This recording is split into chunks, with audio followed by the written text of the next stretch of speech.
He asked his mom if he could play outside. They walked across the street. This is the street that they walked across. It was the last time she saw her son alive. You need to come quick. Logan just got hit. In rural Georgia, this man accused of barreling his Ford F-150 into this first grader, killing him.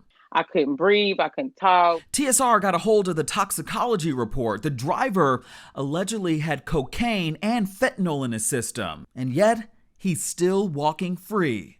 I feel like it's a slap in the face to the family. I'm Justin Carter. This is TSR Investigates.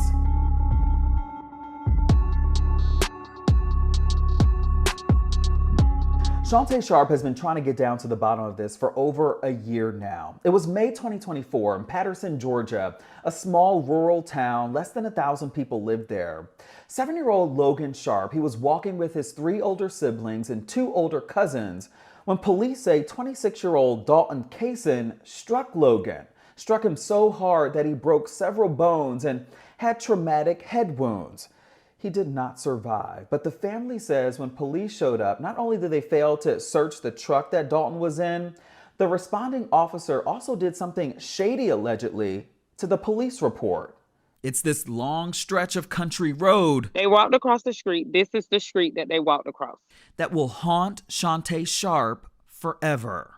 They walked until they got all the way down there. It wasn't unusual for her kids to be outside in the neighborhood as long as they were together. She says just minutes after they disappeared from her sight, her 14-year-old son comes running back home. Like, Mom, you need to come quick. Logan just got hit.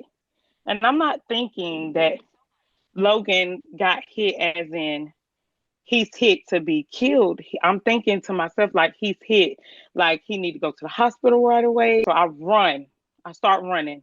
I run out of my shoes. I'm running. She sees Logan laying in the middle of the street. I feel for a pulse. There's no pulse. I don't feel anything. His forehead is split open. I can see like his white meat on his forehead. His arm is broken. Blood and throw up in the road. He was pronounced dead on the scene. She says that the man behind the wheel, 26-year-old Dalton Cason, was a short distance away. If you didn't mean to kill my son, like, acknowledge me, at least say something, say you're sorry, you didn't mean to do it. He stared in space like he didn't even know that I was there. This is what the responding Georgia State Patrol officer Chase Middleton wrote in the initial report. It says in part, quote, Cason stated that he saw a large group of kids on the sidewalk. As he approached the kids, he stated that he did not see Logan Sharpe run into the roadway, but saw him in the road just prior to impact. He applied the brakes but could not stop in time. I asked Cason if he would give a voluntary blood draw. He agreed to do so, end quote.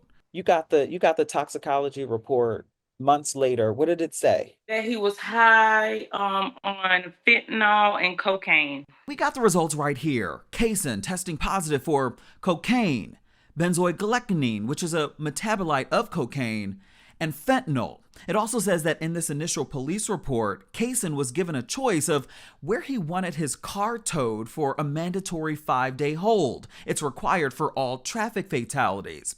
He chose a place called Mark's Body Shop. It's unclear if he has any ties to that business, and the family says they did also witness Cason removing items from the truck before it was towed away. It's important to understand the demographics of this. It took the family months of sounding the alarm about this on social media before it finally picked up steam. Logan Sharpe's family has been trying to get justice for a whole entire year now, and nothing has been done. It wasn't until February 2nd, though, 8 months after the crash, Dalton Cason was arrested. But to the family's shock, it was a misdemeanor DUI charge. It was unbelievable. I thought it was an open and shut case.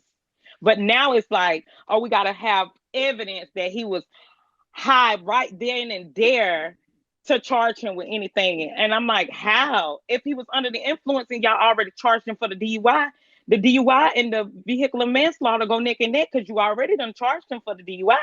And here's where it gets dicey. The day that this all happened, police did say that they interviewed an 80-year-old witness who was sitting on the porch at the time and stated that the kids were playing in the road and that the truck did not appear to be driving excessively. But notice that the man's written statement says something completely different. Quote, "Looking up, I observed the body of the kid I had previously observed walking on the sidewalk, walking in the east direction.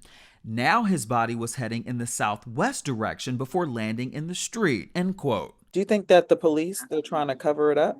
I feel like they're trying to sweep it under the rug. What more evidence that you need? It's a question she took to the Pierce County District Attorney Marilyn Bennett. Bennett recently told the Blackshear Times newspaper on Friday that she's, quote, "currently reviewing the investigation into Sharpe's death and is consulting with the Prosecuting Attorneys Council of Georgia to consider all applicable laws in determining how to proceed." She said she's also aware of the public's interest in this case, but her office cannot release further details and will not make additional comments at this time.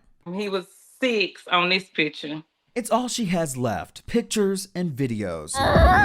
She says that her son loves Spider-Man and Batman, loved riding his bike.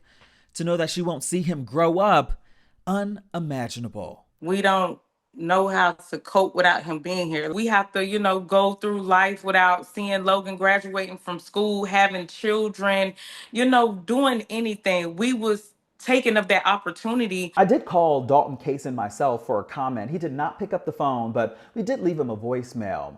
The family says right now their focus is just to push for accountability, and they're going to start by retaining an attorney to get the ball rolling. They have set up a GoFundMe page where you can donate, and we'll have a link on our website, theshaderoom.com. For TSR Investigates, I'm Justin Carter.